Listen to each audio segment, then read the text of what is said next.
Data centers remain front and center in the headlines. And meanwhile, people here and across the U.S. remain concerned about how the projects could be impacting communities in the future. So what are lawmakers doing to ease those concerns? The ongoing debate around data centers, that is today's big story. And we have new details on a story that we've been following extensively. Oregon business leaders say they're one step closer to the construction of a data center near Corduroy and Wynn Roads. In a social media post just yesterday, the Oregon Economic Development Foundation announced that Vantage Data Centers would be the owner, developer of the project if it actually happens. Well, Vantage currently has operations all over the world. City Administrator Broden Walters says Vantage would be able to lease the 3 centers to other end users. Vantage launched back in 2010 and opened its first data center 3 years later on the company's campus in Washington State. Now, the closest location to the Toledo area that they're working on now is New Albany. But Walters says there's still a lot of work to be done before a data center is actually built in Oregon. At this point here, we will have negotiations with that particular developer to understand what it would take to transfer the property, what the city will supply, what the Vantage Group will supply back to the city, in terms of compensation. Coming up at 5 o'clock, 13 Action News reporter Brianna Weaver explains how some residents who've been opposed to the data centers are feeling about this new development. And in Wood County, we already know how some residents in Middleton Township feel about the Meta data center that is being built there. Some residents are trying to stop the facility's expansion through a petition drive that was launched earlier this month. Opponents claim a recent rezoning vote by the township trustees goes against the Township Zoning Board's recommendation. There was nearly 32 acres rezoned along 582. Now, the petition group needs just under 1,000 signatures to get on the November ballots. And we've been tracking actions by local governments amid residents' concerns about data center projects in their communities. 3 townships in Lucas County. They are Monclova, Richfield, and Waterville. They've all passed 12-month moratoriums. So did the city of Maumee. Fulton County, the village of Archbold, has passed a 6-month moratorium that happened in April. Well, data centers also becoming a major issue on the campaign trail. In Ohio's gubernatorial race, it's a topic that people are talking about. Just this week, Dr. Amy Acton, the Democratic candidate, announced her support for a conditional moratorium on data centers. Acton's campaign saying the moratorium won't be issued if developers cover 100% of utility costs, only use union labor, operate with full transparency, and follow the state's environmental standards. And they also want the data centers to support the needs of local communities and bring jobs to former industrial areas. Meanwhile, the Republican candidate for governor, Vivek Ramaswamy, has yet to release an official data center plan. However, he's previously expressed support for the project, saying they're good for the region. But Ramaswamy says data centers should avoid passing the cost of their electrical use onto consumers. He also has suggested developers should first consider building their projects on brownfield sites, but didn't describe anything as a hard requirement. Now to the federal level, where President Trump has announced expanded sets of commitments last Thursday aimed at preventing data centers from increasing electricity costs. The Ratepayer Protection Pledge that aims to protect American consumers from data-driven price hikes. First signed on March 4th by 7 leading AI companies, but now 23 Republican governors and 200 stakeholders are also committing to the pledge. His Ratepayer Protection Pledge demands that technology companies cover costs of power generation infrastructure rather than shifting them to you.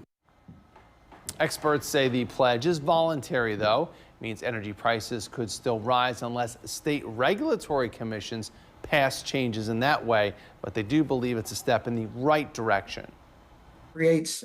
Helps build a political environment in which state regulatory commissions and state legislatures can do what they need to do to actually make the pledge enforceable and part of law. And earlier this month, Ohio Senator John Husted introduced the Ratepayer Protection Act. That legislation would press the states and utility regulators to make big power users, talking about AI and data centers, pay that full cost of the new generation, the lines and the grid upgrades that they need. Husted says those rules, utilities could shift the expenses on families, small businesses, all through higher monthly bills. A companion bill is moving through the U.S. House. Now, one of the ongoing concerns from residents here and some people across the country about data centers is how much water they use. So, Sydney Palmer from our sister station in Augusta, Georgia, got some answers from an expert. For the past 2 decades, South Carolina's Google Data Center has complied with multiple environmental permits. And Columbia County's Google Data Center has one of the most restrictive covenants in the country. But environmental experts say this ordinance doesn't eliminate all concerns. So anytime we're drawing groundwater, there's a concern about how extensively we're withdrawing it. Dr. Michael Murray has spent his career studying how industries like data centers impact water supply. They're all drawing from maybe the same general pool that's somewhat limited. South Carolina's Google Data Center uses around 500 million gallons of water a year, which amounts to about 2 million people's yearly water usage combined. And if the aquifer level drops too low or the ground water table drops too low, you have to dig wells deeper to access it. And again, you're not sure how long it's going to last. It's not infinite. And he says with drought conditions across the southeast, that supply could be more limited than we realize. If we're drawing it faster than it kind of gets replenished, then the level's going to drop. It's just kind of basic, basic physics. And so, and that's happening a lot of areas around the world. Now, amid concerns like those facing communities across the country, ABC's Elizabeth Schulte got an exclusive access inside one of Google's data centers. You're good to go. We're in. This is like out of sci-fi. It is. Our rare exclusive look inside the server room of a Google AI data center. Thousands of advanced computer chips stored in trays and racks, processing information 24/7. So if you're looking at your Gmail or your YouTube videos or you're pulling up maps, all of that is getting processed on these servers right here. Site manager Thomas Gamble says the 600-acre campus in Alabama is now expanding. How soon could we see a data center pop up here? I think you'll probably see walls coming within the next couple of months. As tech giants race to build out this infrastructure, recent Gallup polling shows 71% of Americans oppose the construction of AI data centers in their areas, citing concerns over strained resources, noise, and higher utility bills. Already, Americans' electricity bills have soared 40% in the past 5 years, outpacing overall inflation. There's a lot of negative sentiment as we're building. We're trying to figure out the best, most efficient use of all the power, the water, any of the systems we can. Gamble shows us how this site built its own power substation. This puts us on an island separate of the rest, ensuring Google pays for all of the massive amounts of electricity used here instead of having neighbors foot the bill. A pledge the company has made nationwide. The best analogy about a data center is we're just a lot of servers that's storing information just like books are in your library. People do not think of data centers like public libraries right now. But it's just a very large public library because we're organizing the world's information and making the systems operate. Elizabeth Schulte, ABC News. Now, all the infrastructure meant to support AI, as you just heard, but now top staffers from the biggest AI and tech companies are urging the U.S. government to slow the pace of AI development so safety and security measures can catch up. Now, the plea came in an open letter.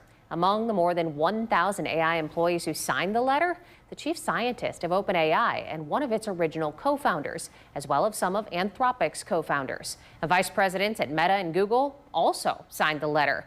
It warns there is a real risk that capability development will move quickly past the ability to understand or control some of those systems.